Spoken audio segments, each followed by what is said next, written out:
Welcome back to another episode of Can of Worms. Tonight we're going to be taking a look at some of the more popular game launchers, and I think we're actually going to be ranking them on a tier list. Those are always fun. Tonight we've got Brian with us. Hey, what's going on? We've got Nick. Howdy. And of course we have myself, Cedric, here, so we can kind of crack straight into it. Yeah. Crack. Everybody loves crack. How many? Yeah. So we're going to be talking about digital storefronts. So basically we're going to be kind of rating our favorites and why we think they deserve to be where they're at. It's a tier list. Everybody's seen that. Let's get into it. Yeah, and you can throw mine up on screen. And what I actually think would be really fun is if we, because I have the link to the list I made on tier list or tier maker or whatever. We can actually put that in the description and see if people want to mess with that. But you can follow the link in that to make your own if you want. But what I've made, I feel like is pretty good because most of these storefronts are awful. Well, let's get those out of the way first. So Cedric, can you see both of our lists? I can't yet. I will let you know in just a second. No problem. You're like, has it fully pulled up.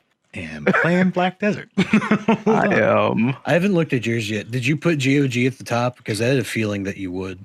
I put it, actually, we're really similar. So starting at the bottom, right? So the first thing, I put like a whole category underneath D, which was never used for me, which is really, we'll just put that as the lowest category.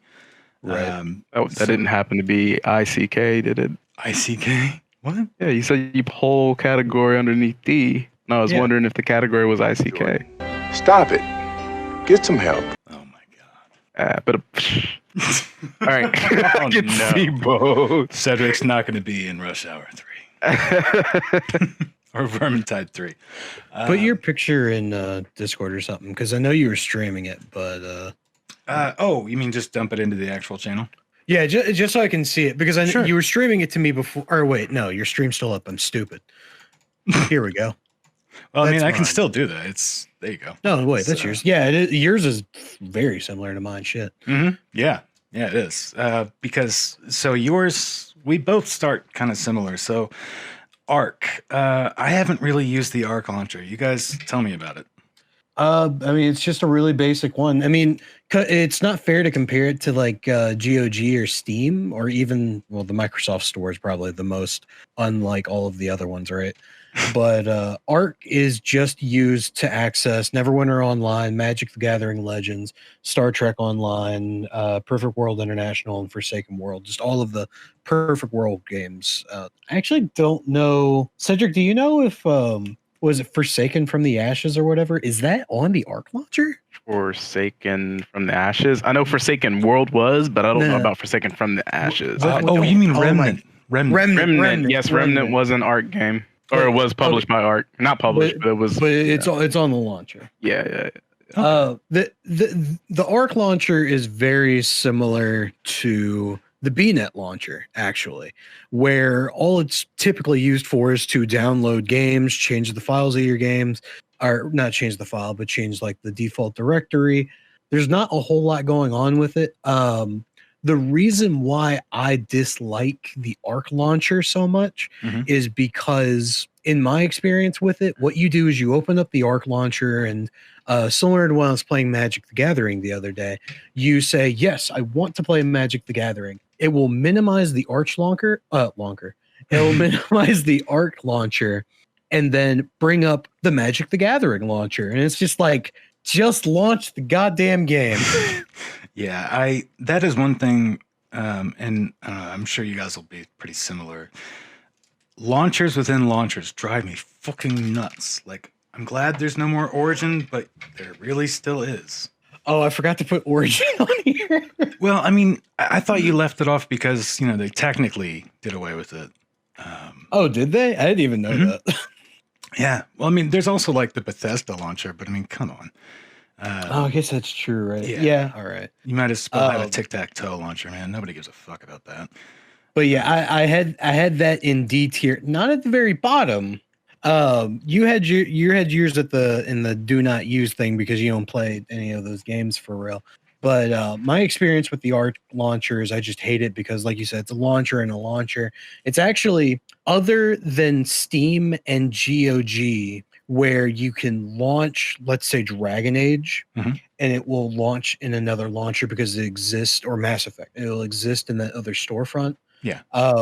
Other than examples like that, which actually they did away with, it's the only one in this list that does that, is what I'm trying to say. Oh, And that's Hey, why I Nick, have it. At the is bottom. where's yours posted at? Because I have Mine's in the Facebook chat.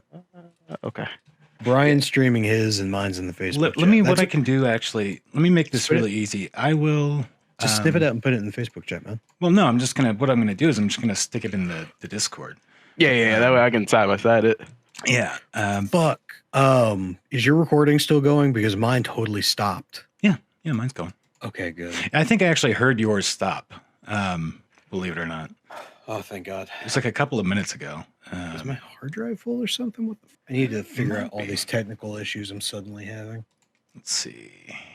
Yes. Okay. There we go. So those are the two. And they are really similar. And I'll say one thing: I would almost stick the bottom 6 launchers on my list, on the top list there, all at the very bottom. And the reason why is because they're not. What they are is they are holding hostage their own first-party games and calling it a storefront. Yeah. But it's not. And that's why I would say that even Epic Games, which I know people hate, or some people do, I would put that above the others because it is a genuine storefront. I wouldn't put it above the Ubisoft one, I'll be honest. Well, okay, that's fair. Really, I hate Ubisoft. I hate fucking hate it. Ubisoft, but It's trash. All right, so It's- wait, hold up. Those are two very differing opinions because I'm kind of with Nick on this. Actually, I think you play Connect above the other launchers on the very bottom, certainly. But I would say it's definitely the one that's probably closest to the others in terms of being like a full featured, storefront. So and it's not like my Ubisoft Connect is very high on my list. Actually, we both have it in the same spot. Do we? The reason why I think it's better than the Epic one, as much as I dislike both of them, I dislike Ubisoft as a company more than I do Epic, I guess. They're both awful. But I've never had and this is my own experiences with it. I've never had technical difficulties with Ubisoft Connect. And I actually really? yeah, I've never had any technical That's a first difficulties to me with it. too. And my biggest complaint with it is its restricted library, like Yeah. the Far Cry games and such, as well as some of the default key commands to, like, say, bring up your friends list or accept an invite. Some of Shitty those in-game are overlay. Some of them are whack. Yeah, and the in-game overlay is a little crazy. It's like if GOG was the best example of copying Steam as a storefront, Yeah. Ubisoft is close to copying the overlay of Steam, but it's also the only one in anything on this list other than Steam that has an in-game overlay. See, for me, I feel like Epic Games is a not only a real contender for Steam, but is an actual true blue like storefront. Honestly, me personally, I would put I like Epic Games at the B tier, but for me, it floats between B and like an A minus. And here's the only reason I don't think it's a solid A. I don't think Epic Games is a solid A for me personally because of how it downloads games. Its download feature and throttling of downloads is horrible. It's horrible. It takes a dick year to download anything on the Epic Games. But from a storefront capacity, it's great. It has like meaningful sales and free games every freaking week. The free games are nice. Like They really are. they're pretty generous with that. And it's not slouch games. It's games you can actually see you playing in your library. Like, I think for the hate that it got originally, and I think that was just because people didn't want all these other launchers, Or and the they felt some kind of exclusives. way because they were screwing over Big Daddy Steam. I was they just were pissed at the exclusives. Like, Yeah, but I mean, how long is like like how long has consoles been doing that dumb shit? Like True. Well, they made an offer corporations couldn't refuse, and Yeah. I mean, I mean, really because of that, they were able to also provide like savings to users at the end of the day too. well, and they've kept it up, actually. I kind of figured that they would try that and that it would, basically they would blow through a bunch of the Fortnite money and it wouldn't work. And then that they would eventually kind of just crash and burn or just sort of kind of fade away. But I think they just got another exclusive announced in the last few days. That's like a huge one. Shit, I'm gonna try to think of it now. And Yeah, I mean, it's a pretty solid launcher to me. Outside of that issue, that's a major issue that I feel like it does belong in a B tier. That's so big for me that it's annoying. Because again, I get on Steam. Doesn't really matter how big the game is. It's pretty much done in 20, like max like 20 minutes. It's done. true. Yeah. So like if it really wants to compete with Steam, it's gonna have to work on its downloads. Yeah, like those 90 gig files. Yeah, like it's gonna take you an entire fucking month to download it if you're trying to play it on Epic Games. It's terrible. Biomutant is coming to the Epic Store. And I thought that game was going away. I hadn't heard about it in a while. I thought it had turned into vaporware. But I don't know. That game really, really interested me. And I'm a little bit pissed that it's coming, exclusively to the Epic Store because it's one of those where unless it's just terrible, I'm probably not going to wait the year, to Yeah. get it on Steam. Yeah. Because I've definitely not waited that year for plenty of others that I said I was going to on, I'm sure, some random forum somewhere. what were the big offenders for Epic when it came to the exclusivity? It was Metro. it was Metro Exodus and Shenmue 3, right? Uh, And Hades. There was another one in there. Shenmue was didn't- big. And it wasn't even a big deal because Was I it mean, Control? I mean, I don't know why that would have been. I mean, it maybe was but like exclusive. Hades came out on multiple platforms. Oh, Like it yeah. released on multiple platforms. So like I don't even know what the big deal about that was because back then Hades was still in alpha and no one even knew Hades was a goddamn masterpiece. Oh, I played it the like big- a year before. The big thing with Hades was when it was in beta, you had to pre-order it on the Epic Store and it got pulled from Steam and you could only play the beta version on Epic. Ghost Recon Breakpoint. Stop. Oh my. So then, said- no, not a big deal then. Exactly. Got it. I said games people care about. Jesus. I know. Oh, Borderlands 3. That was it. Borderlands 3. That was So the then- big one. Games people care. I mean, people cared about it when it first came out, but let's be Yeah. fair. Now that they're out. Nope. Like Borderlands 3 just made me realize that We what didn't I- need another one. Yeah, what I really loved about them was the fact that they came out when I was like in my early 20s to mid 20s and thought that their humor was fucking funny. Yeah, it was the first time a game was using soundtracks that we could relate to and we liked, and it was this really cool change in gaming where like pop Self-shading. culture, like outside pop culture and gaming were merging, but now there's been years of that, and it's like, oh, all right, this is no longer edgy. Stop it. Right? Be like, oh, no, nope. Just start a new franchise, fire that one writer you've been using the entire time. It's like, oh, God. Did you I also you- just don't like that it's not a games as service. I don't like that. I think Yeah. it should have been, but that's a whole nother video for us to talk about the fact that anyway, some people Yeah. a lot of people are going to disagree with that one. I don't care. They can shove it. I make it a games as a service. So I'm Damn gonna quickly talk about the BNet launcher just because I don't think there's a lot to talk about because it's so similar to Arc and stuff like that. But I hate Blizzard. the reason why I have the BNet launcher so low, it's similar to Arc where you just use it to launch multiple games. You can buy the games from their storefront. All that's good. It has the exact same stuff where you can change your file directories. Great. Who cares?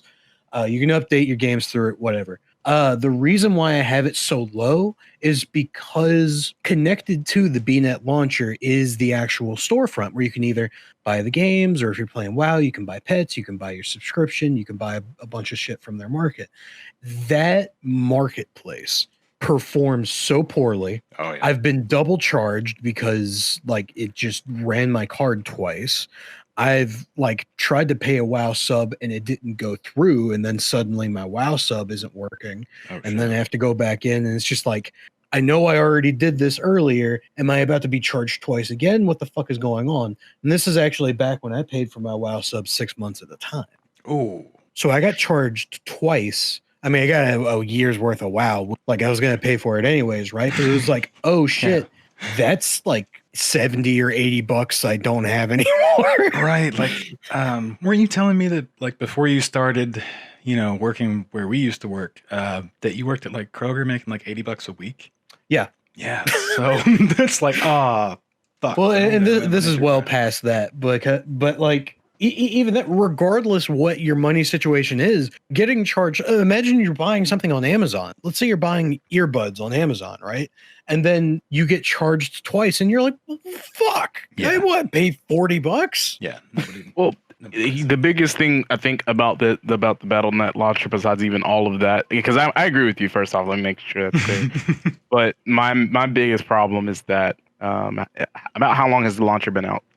Too damn long for it to suck this bad. Also, Agreed. now that you got me bitching, you just reminded me that when they first switched to BNet, there was a massive fucking leak of a bunch of people's account information, and my account was one of them. So now that's perfect. Stay right there, old. Because the reason I asked that question is because there's still to this day a massive security flaw with their launcher. What? For all of you all that do not know, your password on BNet launcher is not. It does not recognize case sensitivity. Oh, if you type your password in with case sensitivity, it does not matter if you type in your password with case sensitivity. It does not recognize it. What? There's a reason why the BNet launcher and Blizzard as a whole pushes. Yeah, there's a reason why they push for that stupid token authenticator. Yeah. It's and it's a instead of fixing the workaround. dumbass problem with the fucking launcher, like it's a very simple authentication fix. And the fact that's still a problem and has been a problem for at least 5 years. That's crazy. At least I didn't know about that. is mind-boggling to me, and like they should be ashamed of themselves. Well, they should at some point almost be liable. I would think 100%. Like if they take your transaction 100%. data through a storefront, then they absolutely are, because they're it's crazy. So I mean, honestly, thinking of it, I totally like blocked that out of my brain. Like now I want to like make a tier below D just for Blizzard, but Fucking trash.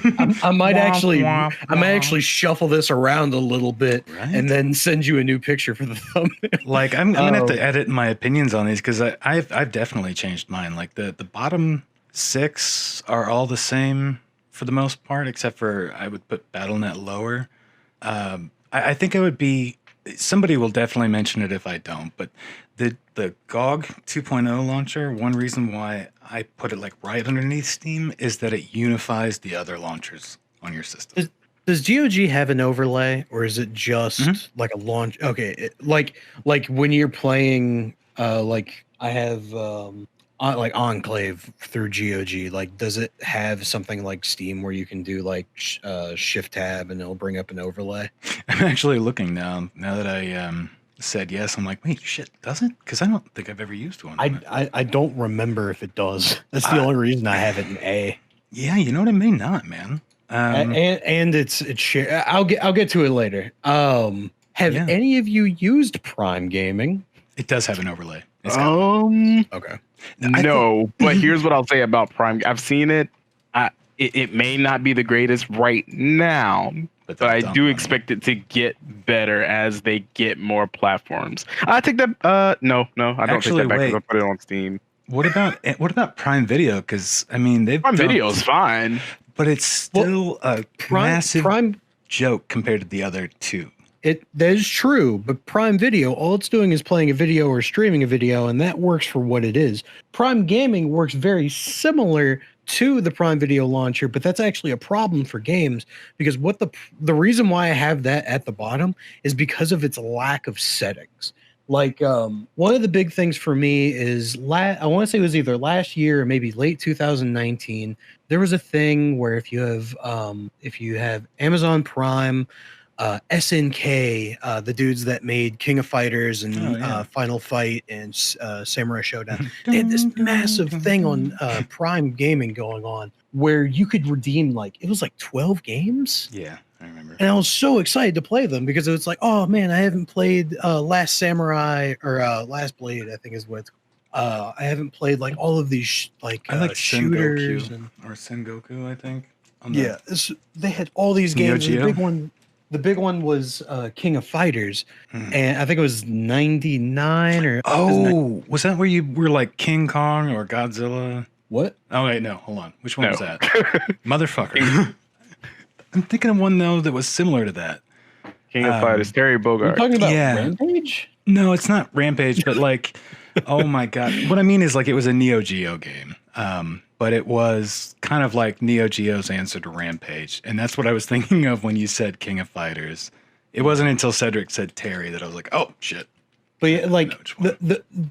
the big bitch with the Prime Gaming thing is its ability to track a controller, like actually like not track it, but actually detect the controller and use it. Input to learn? Or It input did learn? not use any of my arcade sticks at all. Oh, was it like an X input wrapper instead of an actual dedicated configuration? It just didn't read it. Oh. Like Steam reads it, GOG reads it, every other reads my arcade sticks, but Amazon wouldn't, and that's a huge fucking problem when I want to play King of Fighters. Yeah, that's kind of weird. It must be a really janky emulator. That's exactly what it is a janky. Ugh. It would read my 360 controller. It definitely read my keyboard. Okay. So it can do I ended the up That'd be a X bigger input. problem if it didn't. I ended up It's playing true. gosh, I cannot remember the name of it. It's like a ride-in or something like that, like a side-scrolling, like parallax Like scrolling R-Type? shooter. Or Yeah, Gradients? like kind of like yeah. God, I missed Or those. like I used but- to love those, so I mean, I can just start naming them off, man. but like I had to play it on my keyboard because it wouldn't detect. I didn't want to play it on my controller because there was only a few buttons, but I wanted to play it on my arcade stick because it was an old arcade game. yeah. So I wanted to play it on my fucking arcade stick.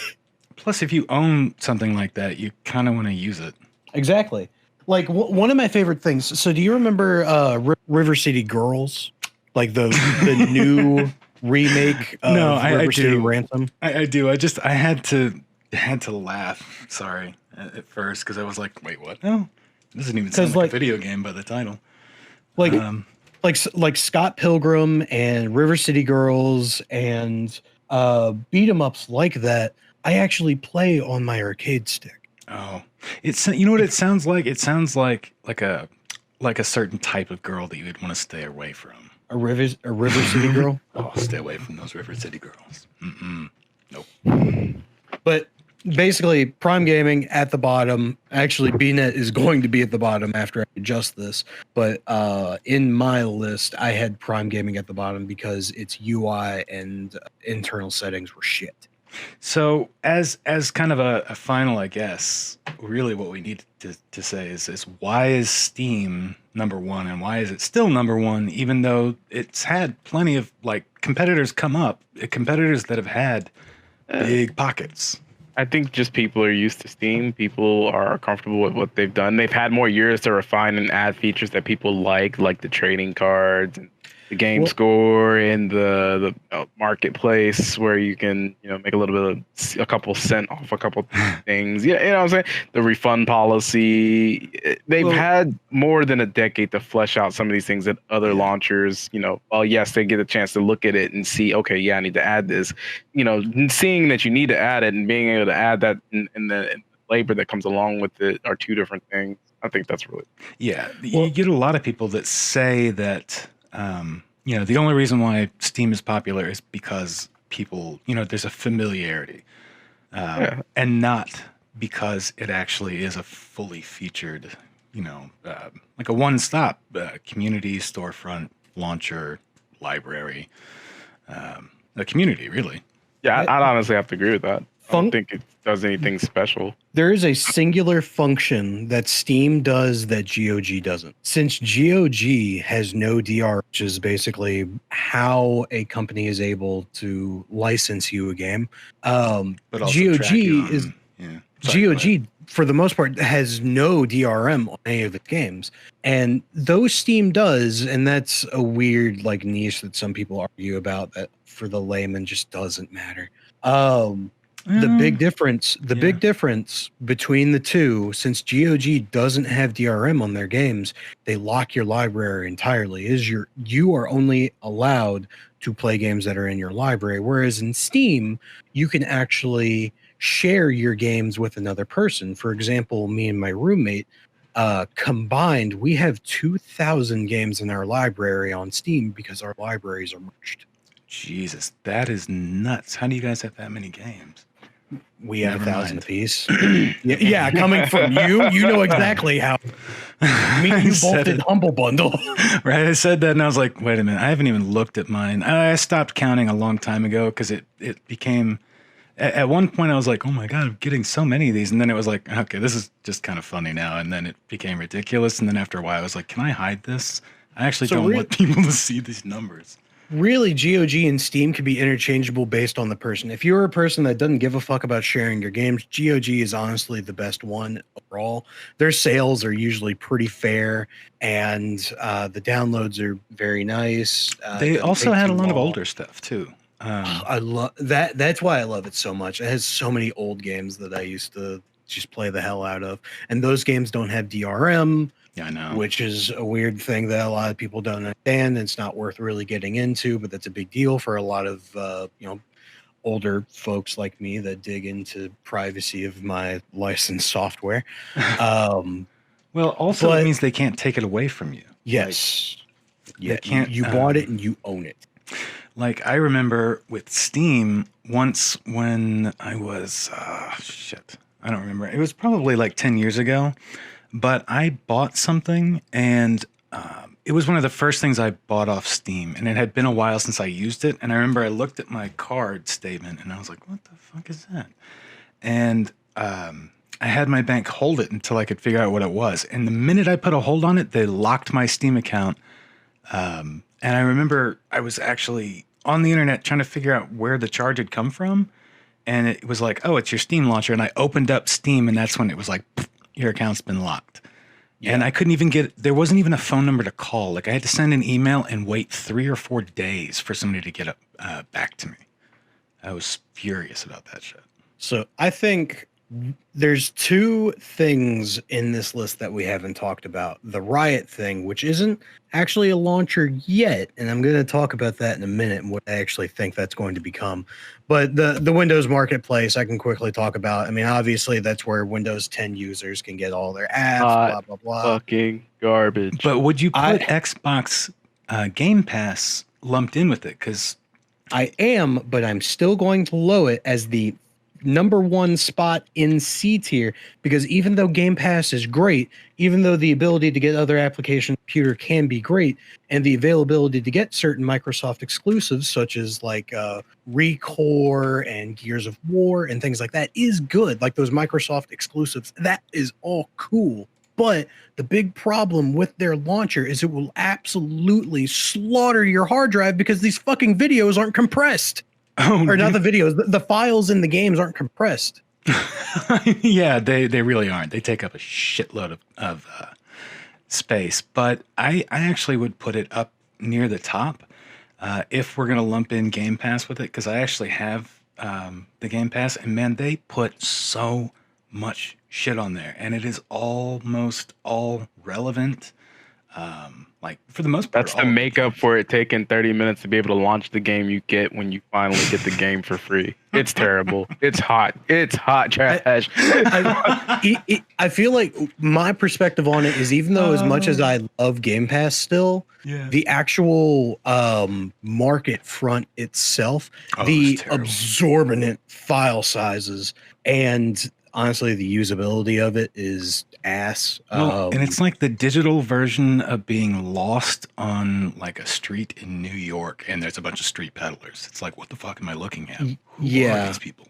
I remember trying to download, I think it was Gears 4, and it was not even for the high res or I think it was like the 4K textures. It was or whatever. Gears 5. I remember. It was Gears 5. It was 100. I think it was 150 gigs, and I was bonkers I was awestruck. Yeah, I remember that when it first came out. I looked at that and I was like, that's gotta be.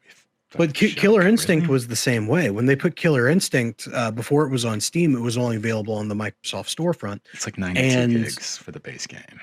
It was a massive game. Like Killer Instinct, most fighting games are tiny, like in file size. There's not a whole lot.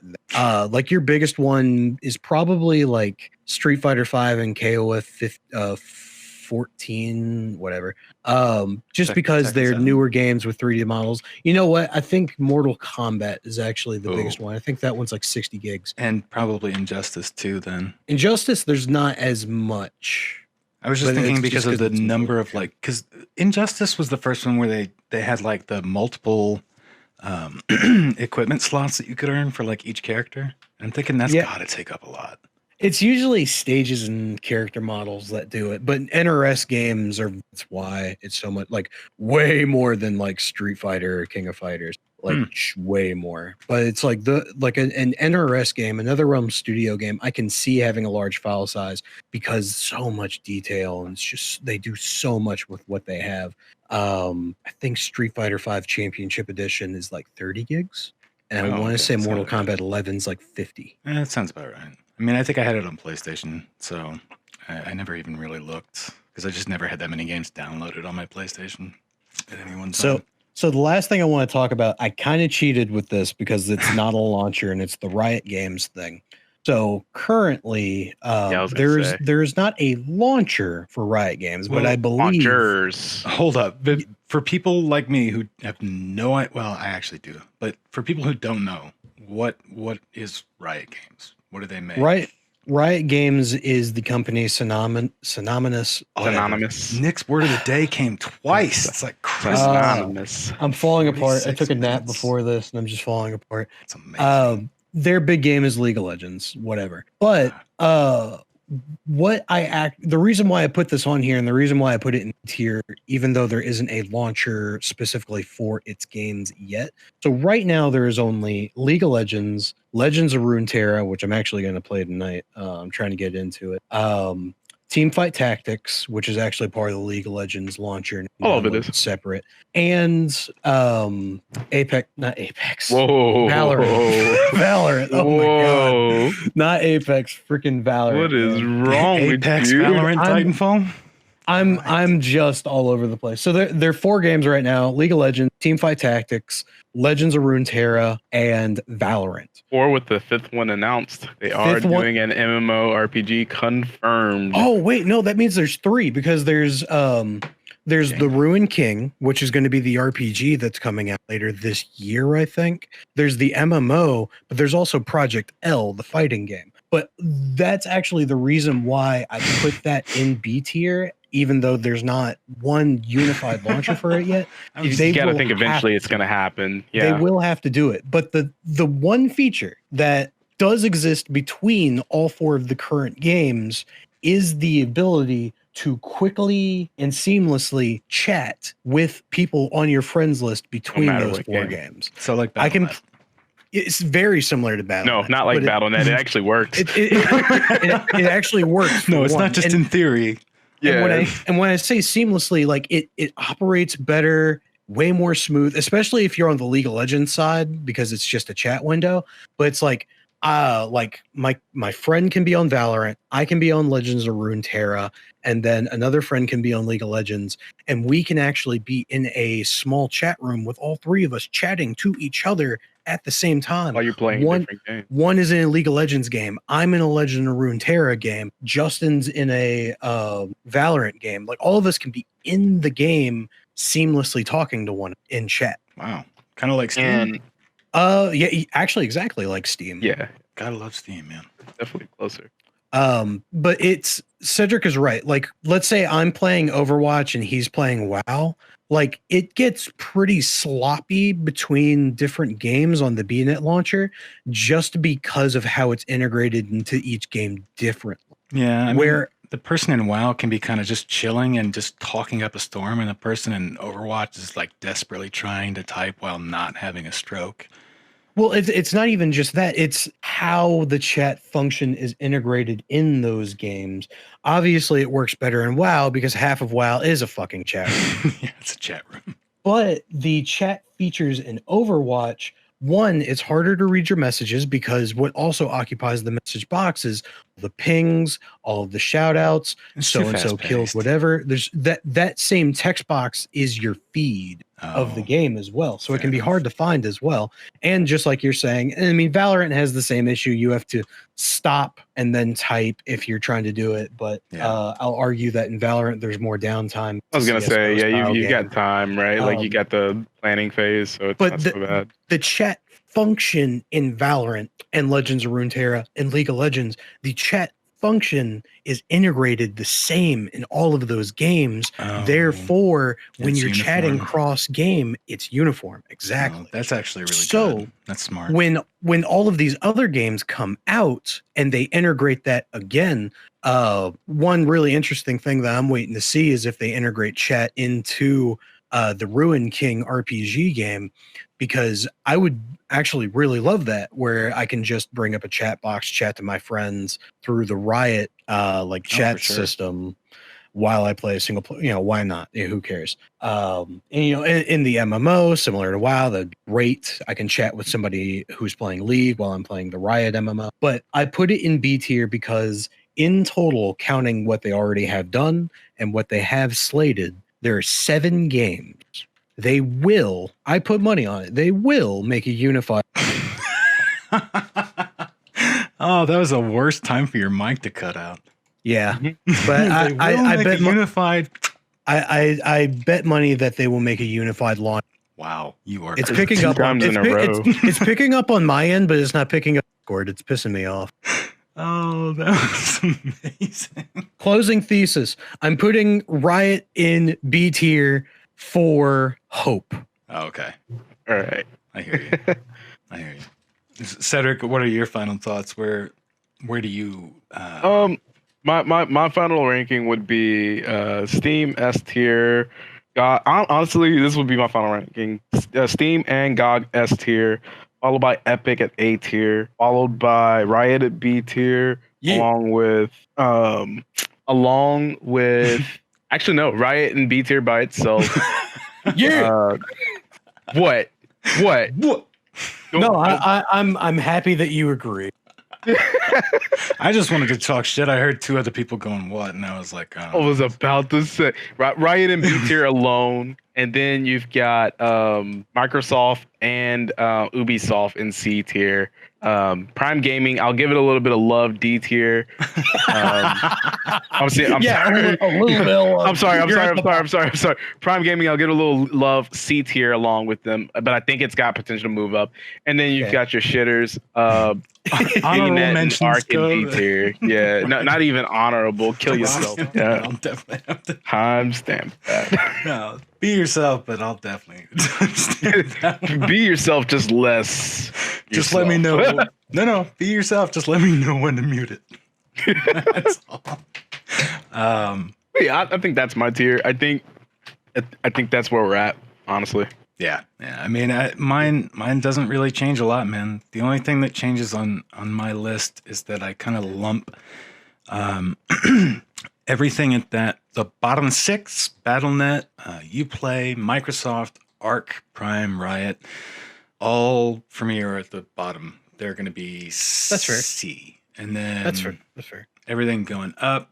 I think we added like one exception in there. Something. Oh, Xbox Game Pass. I would put that in the B tier. Possibly A, just because of the number of games they put on there that I've been playing lately, like for $10 a month. It's a good service. Yeah, well, I mean, they're all really new. Like I'm impressed at how many day ones they are getting on there, and the fact that they're spending holy shit, they're spending so much money buying up studios, and even if they keep the policy where all that stuff shows up on other launchers at the same time, by owning it it means that it's going to be eventually on Xbox Game Pass day one for free, which means people are just going to gravitate towards that service and towards that console, I think. I think that's what their overall game plan is. Holy fuck! You know what I just realized? The That I'm a new genius. the new Elder Scrolls game is probably going to be on Game Pass. Yeah. Now, I mean, I would really be shocked if it wasn't on day one. So That's going to be pretty Epic's gonna big, snipe it. actually. Oh, No way. Epic will dude. try, but It's first party now. Microsoft has that shit on. well, the thing is, if you look at the operating capital, which I'll display on the screen right now, I guarantee Microsoft could outspend Epic like I don't know how many times over, but it's probably a good number that they could outspend Epic for that exclusive, at least even on just day one. You know, say it's like one of their like 1 week things because I think they did. Does that what with does one. Bethesda want to take that L? I mean, Microsoft does kind of own them now. I was gonna say I wouldn't say it's an L. They're literally owned by Microsoft now. Yeah, I mean, at this point, I think they're almost. Well, I mean, I don't think they have any exclusivity contracts though with that. I think they actually just own them as a publishing house. So I don't Guaranteed, know. Elder Scrolls is going to be a limited exclusive. Yeah, I mean, I'll probably agree with you on that one. I doubt it does change. Microsoft exclusive, which means it will be available on PC. But I'll state that 100 times over. the last one on my list, though, it does remain the same, and that's Steam. And I think it beyond just everybody being familiar with it's so feature rich, man, and they're always adding features that people actually end up eventually using. Sales. Yeah, Their sales are hard to beat. dude, they're twice a year sales. Like, it's finally getting to the point where they're putting stuff on there that I don't have again. But it got to a point, and Cedric, I think it was you I was talking to, where like one of those sales hit, and I was like, oh, there's nothing left. I think Yeah. we're in the 1% on that. I don't think we are, man. I think there's more people in that group than you think. I don't know. Like I can definitely see like especially like the winter sale and stuff like that and the summer sale. Like I can see like some people it's like, "Oh, I have half of the games that are on this list, but maybe not all of them." Like it's incredibly hard for the average user to accrue the library that we have. Yeah. Well, at the prices that we've managed to get most of the stuff at it's rare that I'll buy something like at full price now. We're also what I would consider legacy users at this point, right? Yeah, probably. So At least me, graveyard Yeah. user. like PC gaming is still very new to a lot of people. Ooh, that's going to be a topic for another video, I think. Because I don't think it is anymore. I think it was maybe 5 or 6 years ago. I think PC gaming, and we can talk about it some other time, but I think, and part of like why this like tier list is so important, like to talk about the different storefronts, I think PC gaming as a general user, like a new user, average man or woman or in between, that hasn't been a common thing for people probably since the past 6 years. Like it probably since the drop of the PS4 and the Xbox One, that's when PC gaming probably exploded for a lot of people. I wonder what title more than any. We'll have to. Oh, that'll be the next video. Actually, what title more than any other contributed to the explosion of PC gaming, or not even explosion, but it has definitely gotten bigger in the last, I would say, decade. Yeah. Or 20 years even. The But- console generation that just passed, that's when PC gaming became normal. Talk to you guys on Sunday. Yeah. Yeah. If you come up with some ideas for Sunday, like tier list ideas, throw them into the chat. We'll all kind of pick the best ones and we'll do a video on Sunday. Yeah. Cool. Sounds good. All right, guys. Thanks. Have a good one. I want ya. All right. Peace.